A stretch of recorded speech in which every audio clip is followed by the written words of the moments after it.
сөзүмдү бүткүл группалардан бөлүштүрүп койсоңуздар деп суранып кетет элем.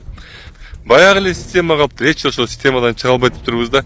Баягынтип эле сизди жалман талапкерлер алдап тура эмес нерселерди кылдыртып атат да. Паспорт тиги агитаторлор, акчага алып болгон агитаторлор келип паспорттун данныйларыңарды чогултуп кетип, биз бир урууданбыз, биз бир айылданбыз, биз жердешпиз деп барып силерди кыйнап ушуга салгыла депчи. Ушул күнгө чейин бир дагы адамдын бюллетени ачыкка чыккан эмес, кимге добуш бергени. Сиз жана бюллетенди колго алганда, сиз кимге добуш береткениңиз, ал өзүңүздүн ишиңиз. Мен сизге сөз берем, эч ким сиздин бюллетениңизди көрө албайт.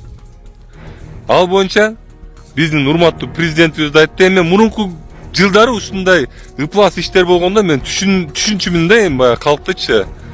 Анткени ал кезде мамлекеттик системада башкача иштечи, туура эмес көрүнүштөр да болчу да. Азыр президент баш болуп, өзүңөрдүн уулуңар Эрулан Кокулов да силерге сөз берип, силердин бюллетениңерди эч ким көрө албайт экенин тастыктап берип атабыз. Гарантия болуп берип атабыз.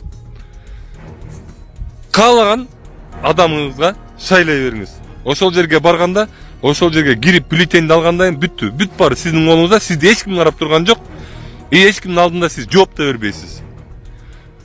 Эгер сиздин буга чейин паспортуңуздун данныйларын чогултуп кеткен болсо дагы, эгер сиз бир нерсе болуп, ошол адамдарга байланышыңыз бар болсо дагы, эгер сиз Кудай сактасын, бирок андан акча алган болсоңуз дагы, жана жердешиңиз болсо дагы, бир уруудан болсоңуз дагы, бирок бюллетенге барганда ал адам сизди уят кылып же болсо коркутуп бир нерсе кыла албайт. Анткени ал көрбөйт сиздин кимге добуш бергениңизди.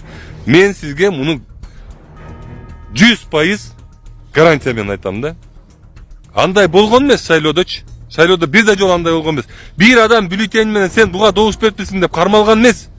30 жылдан бери. 30 жылдан бери ушул иштер калп. Бул миф. Жок нерсе. Ар бир шайлоо болгондо ушул сөздү айтабыз биз. Каалаган адамдарга добуш бериңиздер. Урматтуу Тоң, Жети Өгүз, Караколдун тургундары. Жаңы шайлоо мыйзамы менен биз 28 округ болуп бөлүндүк. Кыргызстанда 30 округ бар, ошол 30 округтан 3төн депутат чыгат. Шайлоого барып берип коюңуздар. Мен силерден суранам. Тиги кошунан барып коет эле, досум барып коет эле деп бири-бириңерге ишенип, анан ал дагы адам ошондой ойдо болуп, анан кийин шайлоого катышуу аз болбосун. Тескерисинче биз ушу 28 округ үлгү болуп, эң көп шайлоочулар келип, биринчи орунду алып, Кыргызстандын келечегине ошол нерсебиз менен салымыбызды кошуп, бир дем алышта 20 мүнөт, 15 мүнөт эле убактыбыз кетет.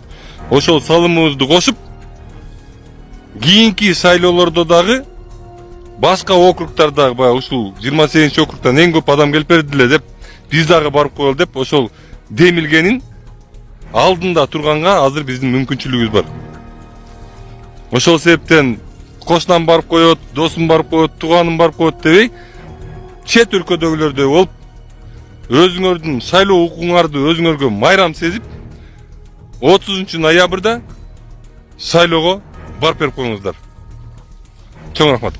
Ушул видеону дагы бир жолу кайталайм, группаларга бөлүшүп коюңуздар. Эч коркпоңуздар.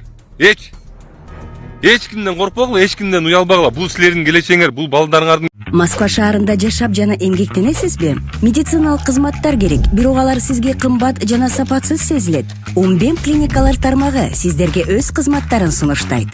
Бүгүнкү күндүн талабына жооп берген заманбап жабдыктар менен кесипкөй дарыгерлер сиздерди күтөт. Бизде сиз стоматолог, тиш дарылоонун бардык түрлөрү, уролог, невролог, лор, терапевт, хирург, окулист, педиатр, УЗИ жана башка дарыгерлердин кеңешин алып дарылануу мүмкүнчүлүгү бар. Умбем клиникалар тармагы бул жогорку сапаттагы медициналык жабдыктар менен камсыз болгон профессионал дарыгерлер. Сиздердин ыңгайлуулук үчүн Умбем клиникаларынын Москва шаары боюнча 3 медициналык борбору иштейт. Өзүңүзгө ыңгайлуу даректи тандап медициналык кызмат алсаңыз болот. Ушул ай ичи бизге келип төмөндөгү кызматтарга арзандатуу менен медициналык кызмат алыңыздар. Ден соолугуңузга кам көрүүнү эртеңкиге калтырбаңыз. Умбем клиник Москва.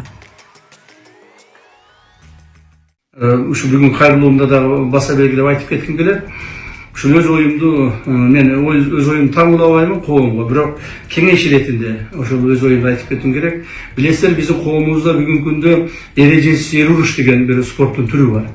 Ошону менен биздин көптөгөн жаштарыбыз машыгышып, көптөгөн жаштарыбыз ушу эрежесиз эр уруш деген бул спорттун түрү турбайбы? Ушу менен биз машыксам атактуу, даңктуу болот турбаймы деп туура эмес ойлоду ошол. Мен ачык айтышым керек. Эрежесиз эр уруш бой без правил деп коет го. Ушуну Кыргызстанда өткөзүп, Кыргызстанда машыгууларды ушу менен токтотушубуз керек. Ошондуктан эрежесиз эр уруш дегенди биз токтотушубуз керек. Бул спорттун түрү деле эмес. Бул мушташтын бир түрү. Мен эсептеймин, эрежесиз эр уруш дегенди биз Кыргызстанда токтотушубуз керек. Муну биздин кийинки муундарыбызга, азыркы жаштарыбызга үлгү кылып көрсөтпөшүбүз керек. Бул болбогон спорт. Спорт деле эмес бул. Дагы бир жолу айтайын, бул спорт деле эмес, бул мушташуунун бир түрү. Анан жанагы башка мамлекеттер машыгып атпайбы, башка мамлекеттер ушуну жасап атпайбы дегендерге айтып коёр элем. Башка мамлекеттер жасаса алар өзүнүн иши жасай беришсин. Мушташкысы келеби? Бири-биринин башын көзүн жаргысы келеби? Бири-бирин езип былчылдаткысы келеби? Былчылдата берсин. Биз өзүбүзгө жооп берели. Өзүбүздүн коомубузга жооп берели. Эртең келечек муунга жооп берели. Биз даже керек болсо ушул мусулмандыкта деле бул туура эмес нерсе. Мусулмандык динибизде деле бири-бирибизди былчылдатып, башка көзгө чапкылап, ушул эсоп жыгылып, бир жери сынып, талкалангыча чапкылай берген бул туура эмес нерсе. Ошондуктан урматтуу жаштар, урматтуу ушул эрежесиз эр уруш менен машыгып аткан биздин спортсмендер, башка спорт түрүнө өткүлө, муну таштагыла. Давайте чогуу токтотойлу. Мен бул боюнча улуттук олимпиадалык комитеттин башчысына да кайрылып кетемин. Ошол жердеги федерацияларга кайрылып кетемин. Мына биздин департамент, спорт департаменти, Министерство культурада силер дагы ушул боюнча чара көргүлөр. Ушул маселеге катуу көңүл бурушубуз керек. Коомубузду оңдойбуз дейбизби? Келечегибизди аныктайбыз дейбизби? Келечекте биз илимдүү, билимдүү, мамлекетти коргогон, мамлекет үчүн жанын берген жаштарды тарбиялайбыз дейбизби? Демек, биз ушул жаман илдеттен арылышыбыз керек. Ушуга түздөн түз багыт алышыбыз керек.